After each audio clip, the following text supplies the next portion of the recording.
Hi dears, all are welcome to my repair24s.com. मैं Ismail Shaikh electronics home appliances repair service engineer. तो आज हम आपको सिखाने वाले हैं कि सेमी ऑटोमेटिक वॉशिंग मशीन के अंदर आप जैसे ही वॉशिंग के लिए पानी भरते हैं टब के अंदर, उसका पानी ड्रेन लाइन के थ्रू थोड़ा थोड़ा ड्रेन होते जाता है। क्या रीजन हो सकता है? हम इसके कई रीजन आपको एक्सप्लेन करने वाला हूं और वो भी एक्सप्लेन करने वाला हूं कि उसकी पूरी ड्रेन असेंबली रिप्लेस करने के बाद में भी मैकेनिक कई दुकानों पे विजिट करते हैं, ओरिजिनल ड्रेन कॉक असेंबली चाहिए। पूरी असेंबली नई डालने के बाद में भी ड्रेन का पानी बंद नहीं होता है। लेकिन आज मैं उसका सॉल्यूशन मैं आपको बताऊंगा, जीरो एक्सपेंस, कोई एक्सपेंस नहीं, बस सिर्फ फॉल्ट को समझने की जरूरत है, वो भी सॉल्व करके दिखाएंगे। जस्ट स्टार्ट करते हैं वीडियोस को। जब आप अपने सेमी ऑटोमेटिक वॉशिंग मशीन में कपड़े वॉश करने के लिए इनके इनलेट पाइप को खोलते हैं और वॉशिंग मशीन के इनलेट के थ्रू जब पानी टब के अंदर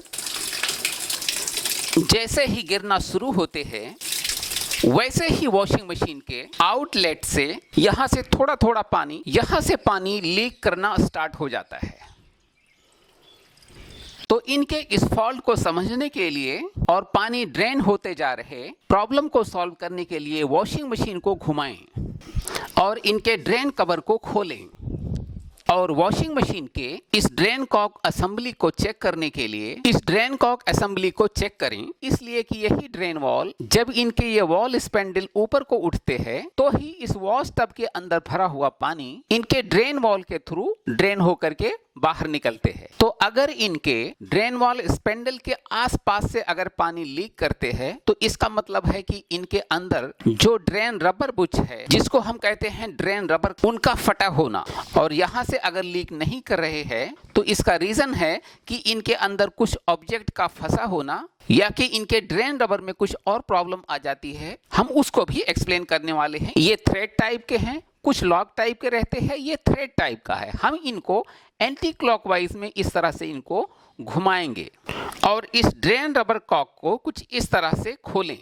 इनको ध्यान से देखें। अगर ये ड्रेन कॉक फटे हुए हैं तो आप इनको चेंज कर दें। अक्सर ये फट जाने से पानी इनके अंदर से जा करके और यहां से लीक करके इनके कैप के ऊपर से पानी यहां से लीक करने लगते हैं। और इनको हटाने के बाद इस ड्रेन असेंबली ब्लॉक के अंदर ध्यान से देखें।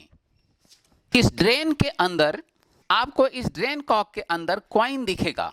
अगर इनमें कॉइन फंसे हुए हैं तो इस तरह से कुछ प्लायर से, किसी चिमटी या कि कुछ नोज प्लायर से आप इनके अंदर कॉइन को पकड़ करके आप इनके अंदर पड़े हुए कॉइन को कुछ इस तरह से उनको बाहर निकाल लीजिए। और या कि इनके अंदर कुछ और ऑब्जेक्ट भी आपको दिखेंगे। इनके अंदर कुछ स्टील पिन भी दिखाई दे रही है, बिल्कुल किनारे फंसे हुए हैं, या कि इनके अंदर कुछ और भी स्टील पिन भी दिखाई दे रही है जो बिल्कुल किनारे फंसे हुए हैं। वो है स्टील की पिन। हम इनको नोज प्लायर से ही निकालते हैं कुछ इस तरह से। ये है स्टील पिन। ये इनमें काफी जंग लग चुके हैं, इसलिए कि काफी दिनों से इसके अंदर ये फंसे हुए हैं। ये ड्रेन रबर कॉक को फाड़ देते हैं, यानी उसको डैमेज कर देते हैं, जिससे ड्रेन कॉक रबर लीक करने लगता है। आप इनको भी निकाल लीजिए। कुछ और भी अंदर दिखाई दे रहे हैं, उनको भी निकाल लें।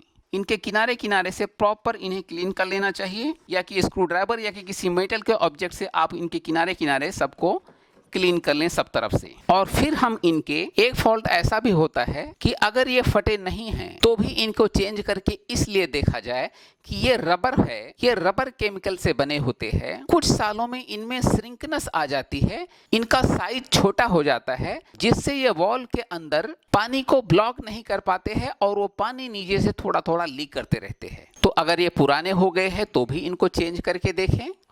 तो इस ड्रेन रबर को, इसको चेंज करने का तरीका है, आप इनके एंकर पिन को निकालें और इनको इस तरह से बाहर आने दें। इनको इस तरह से बाहर निकाल करके स्प्रिंग को इनके अंदर से इनको खींच करके बाहर निकालें और इनके नायलॉन प्लास्टिक स्पैंडल को खींच करके इन रबर के अंदर यहाँ पर फंसे हुए इनकी मोल्डिंग को थोड़ा ताकत लगा करके इस तरह से बाहर निकाल लें।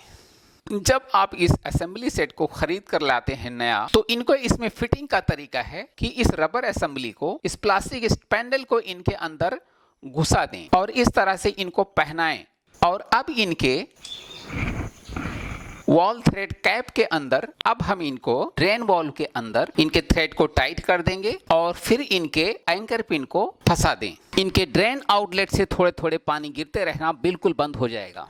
एक फॉल्ट का एक्सप्लेनेशन बाकी है। उसके पहले हम आपको एक इंफॉर्मेशन देना चाहते हैं कि हम इंडिया की कई सारी सिटीज में इलेक्ट्रॉनिक्स होम अप्लायंसेस की रिपेयर सर्विस प्रोवाइड करता हूं। उसके लिए हमारे इस वीडियो के डिस्क्रिप्शन में देखें कि क्या हमारी सर्विसेज आपकी सिटीज में अवेलेबल हैं। अगर अवेलेबल हैं तो हमारे इस 9833337777 कॉन्टैक्ट नंबर पे डायल करके आप हमारे well qualified repair service engineer को आप अपने डोर स्टेप पर बुला सकते हैं और आपकी वॉशिंग मशीन में ही नहीं, आपके घर के सारे बड़े होम अप्लायंसेस जैसे AC, fridge, washing machine, dishwasher, TV, audio etceteras भी रिपेयर करके जाएंगे। दोस्तों, सेमी ऑटोमेटिक वॉशिंग मशीन के अंदर ड्रेन रबर कॉक को 2 बार, 3 बार, 4 बार रिप्लेस कर देने के बाद में भी, ड्रेन से जुड़े हुए सारे रिलेटेड सारे कंपोनेंट्स को रिप्लेस कर देने के बाद में भी, जब इनके वॉश टब के अंदर पानी भर रहा होता है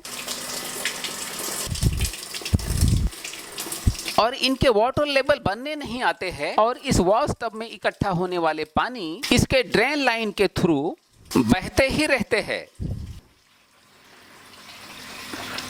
ड्रेन लाइन के थ्रू ड्रेन होते जा रहे हैं। दोस्तों, इसमें सिर्फ फॉल्ट को पकड़ने की जरूरत है कि वो फॉल्ट है कहां से। इनके ड्रेन में फॉल्ट नहीं होते हैं। इनके जो फॉल्ट है, जहां से हम पानी के इनलेट का कनेक्शन देते हैं और यहीं पर लगे हुए इनके सेलेक्टर नॉब होते हैं जिनको वॉश के साइड में रखने से इनके वॉश के टब के अंदर पानी गिरते रहते हैं यहां से। और जब हम इन्हीं सेलेक्टर स्विच को जब हम स्पिन पर खिसका देते हैं तो यहां से पानी गिरना बंद हो जाता है और यह पानी यहां से डाइवर्ट होकर के इस स्पिन वाले टब के अंदर शावर स्टार्ट हो जाते हैं और यहां से पानी गिरते हैं। तो दोस्तों, अक्सर क्या होता है कि ये जो ड्रेन सेलेक्टर नॉब है, इनको वॉश पे रखने के बावजूद भी इनलेट से आने वाले पानी पूरे के पूरे वॉश टब के अंदर नहीं गिरते हैं, बल्कि ये अंदर भरने वाले पानी कुछ स्पिन टब के अंदर आप देख सकते हैं यहां से गिर रहे हैं। ये पानी थोड़े थोड़े इस स्पिन वाले टब के अंदर गिरते रहने से यही पानी ड्रेन लाइन के थ्रू ड्रेन होकर के इनके ड्रेन लाइन के थ्रू यहां से बहते रहते हैं और वॉशिंग मशीन के अंदर वाटर लेवल बहुत लेट बनता है। अगर पानी भर भी गया तो थोड़ी देर के बाद में वो वापस ड्रेन हो जाते हैं सब। तो दोस्तों, याद रखें, पानी स्पिन टब में गिरते रहते हैं इसलिए कि वॉश टब के अंदर का पानी ड्रेन का एल्बो उठने के बाद में पानी ये ड्रेन होता है, लेकिन स्पिन टब के अंदर का पानी वॉल को खुलने की कोई जरूरत नहीं है। स्पिन टब के अंदर का पानी का रास्ता बिल्कुल डायरेक्ट होता है, जो वॉल के नीचे के पाइप से होते हुए इनकी ड्रेन लाइन से पानी ड्रेन हो जाते हैं। तो आपको बस इतना ही करना है कि इस वाटर सेलेक्टर को जब भी आप वॉश पे सेलेक्ट करें तो इनको वॉश की तरफ और थोड़ा ज़्यादा दबा दिया करें, इसलिए कि ये इजीली खिसकते नहीं हैं। तो ये स्पिन टब के अंदर यहां से पानी बिल्कुल नहीं गिरेंगे। इनके ड्रेन आउटलेट से थोड़े थोड़े पानी गिरते रहना बिल्कुल बंद हो जाएगा। आपके घर के सारे बड़े अप्लायंसेस में हो रही प्रॉब्लम को सेटिस्फैक्टरी सॉल्व करेंगे। इस रिपेयर 24H यूट्यूब चैनल को सब्सक्राइब करें, वीडियो को लाइक करना ना भूलें। मिलते हैं एक गुड गाइडेंस वीडियो के साथ में नेक्स्ट वीडियो में। There is request that please make a like to my videos please. Thanks a lot.